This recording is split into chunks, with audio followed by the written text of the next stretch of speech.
नमस्कार, मैं बबीता गौड़। आप देख रहे हैं सहारा न्यूज़, खबर आपके काम की। भाई, हिसार के अंदर जी हाँ, जितने धार्मिक कार्यक्रम होते हैं उनमें से एक है कटला रामलीला कमेटी। जी हाँ, यहाँ पर जो रामलीला का आयोजन किया जाता है बड़े भव्य और दिव्य तरीके से किया जाता है। भाई, कटला कमेटी के रामलीला कटला कमेटी से प्रधान जी और सेक्रेटरी साहब हमारे साथ मौजूद हैं। बातचीत कर लेते हैं इस बार जो है रामलीला किस तरह से भव्य रहने वाली है। सुरेंद्र भाई नमस्कार। नमस्कार मैम, कैसे हैं आप? बढ़िया बढ़िया। क्या चल रहा है इस बार जो रामलीला को लेके, क्या सीक्रेट चीजें चल रही हैं, कैसे करने वाले हैं आयोजन? मैं सबसे पहले तो सहारा न्यूज़ चैनल के सभी आप लोगों को बधाई देता हूं। आप हर वर्ष श्री रामलीला कटला कमेटी के लिए अपनी कवरेज लगातार बनाए रखते हैं और ये हिसार कि जो श्री रामलीला कटला कमेटी है ये 127 वर्ष पुरानी है। 1897 में इस रामलीला का गठन हुआ था, जो अब तक लगातार अपनी धार्मिक आस्थाओं के साथ समय समय पर राम कथा और रामलीला, जो कि भगवान श्री राम की लीलाओं को यहाँ दर्शाती रही है, दिखाती रही है जी। उसी संदर्भ में मैं बताना चाहता हूँ, इस वर्ष 127वां विजयदशमी महोत्सव 2 अक्टूबर से लेकर के 12 अक्टूबर तक रहने वाला है। 2 अक्टूबर को हम आपको ये खास बात बताने जा रहे हैं। रामचरितमानस के रचयिता तुलसीदास जी, उनकी जीवन कथा को रामलीला कटला कमेटी के द्वारा स्वामी देवकीनंदन जी की टीम, जो कि वृंदावन से अपने लगभग 50 कलाकारों के साथ हिसार पहुंच रही है, उनके द्वारा इस मंचन के माध्यम से दिखाई जाएगी। सुरेंद्र भाई, फिर तो और भी दिव्य हो जाएगा। ये तो बहुत अलग चीज़ आपने बताई है। हाँ, मैं थोड़ा सा और इसके बारे में बता दूं।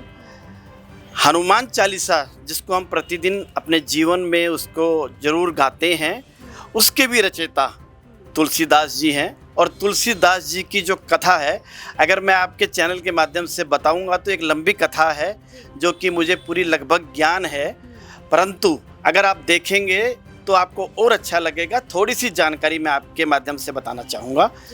जो तुलसीदास जी थे, उनका प्रारंभिक नाम तुलसीदास नहीं था, उनका नाम राम बोल और उनकी धर्मपत्नी का नाम रत्नावली था। लेकिन समय ऐसा चक्कर आया कि उनका नाम पहले तुलसी हुआ और बाद में तुलसीदास हुआ, और एक बहुत लंबी ये कहानी है। और उसके बाद जब तुलसीदास जी ने रामचरितमानस, जो कि हिंदी में हम इसको रामायण जो लिखी तुलसीदास जी ने, उस आधारित हम यहाँ रामलीला का मंचन करते हैं। उसी की पूरी जीवन कथा आपको 2 तारीख को यहाँ पुराने गवर्नमेंट कॉलेज मैदान अथवा रामलीला मैदान में भव्य मंच से दिखाई जाएगी, जिसका स्वामी देवकीनंदन जी ने पूरी तैयारी की है जी। झलकियों की अगर हम बात कर लें तो किस तरह की झलकियां, झांकियां और उनका श्रृंगार और वेशभूषाओं के बारे में जानना चाहेंगे आपसे। ये जो टीम है स्वामी देवकीनंदन जी की, मैं यूं कहूं कि पूरे देश में सबसे बड़ी टीम और सबसे प्रमुख ख्याति प्राप्त टीम अपने हिसार में आती है।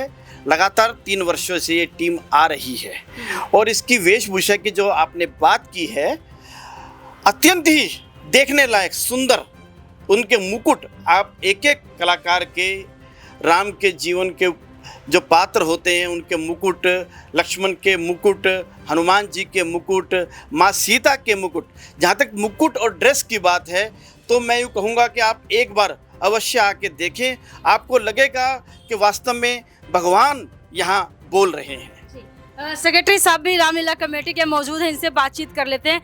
इस बार वैसे सुरेंद्र भाई साहब ने बहुत कुछ बताया, लेकिन अगर कमेटी की अगर बात की जाए तो किस तरह से काम करते हैं? मैं राजेश बंसल, महामंत्री श्री रामलीला कटला कमेटी रजिस्टर्ड हिसार, आपके चैनल के माध्यम से बताना चाहूँगा कि हमारी जो श्री रामलीला कटला कमेटी है ये 127 वर्ष पुरानी है। 127 वर्षों से निरंतर श्री रामलीला और राम कथा का मंचन करती आ रही हैं और इसका जो अभी स्वरूप है वो हमारे जैसे लगभग 1000 से ऊपर मेंबर हैं, आजीवन सदस्य जो हैं, और उसमें 51 कॉलेजियम हमारे बने हुए हैं। तो पहले कॉलेजियम का चुनाव होता है, 51 कॉलेजियम हेड चुन के आते हैं। उसके बाद 11 उसमें से पदाधिकारी और कार्यकारिणी के सदस्य जो हैं वो 51 कॉलेजियम हेड चुन करके भेजते हैं। और हमारा जो है ये तीसरा साल है और 3 वर्ष का कार्यकाल होता है और इस टीम का ये अंतिम प्रोग्राम आप कह सकते हो रामलीला का जो करेंगे। इसके बाद दिसंबर में हमारे रामलीला कटला कमेटी के चुनाव होने हैं। उसके बाद कौन सी टीम चुन के आती है, किन को लोग चुन के भेजते हैं, हो सकता है हमें रिपीट कर दे, हो सकता है दूसरों को रिपीट कर दे।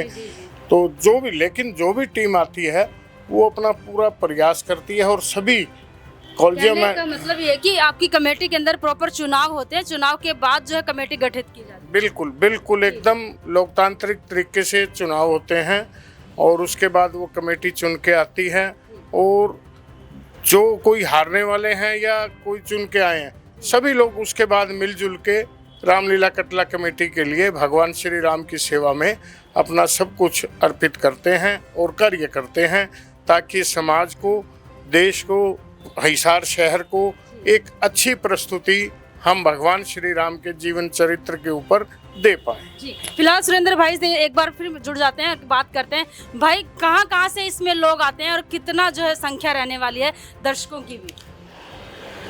ऐसा है, मैं यूँ कहूँ कि पूरे हिंदुस्तान की सबसे प्रमुख और ख्याति प्राप्त रामलीला अगर होती है धार्मिक भावनाओं के साथ तो वो अपने हिसार की रामलीला है।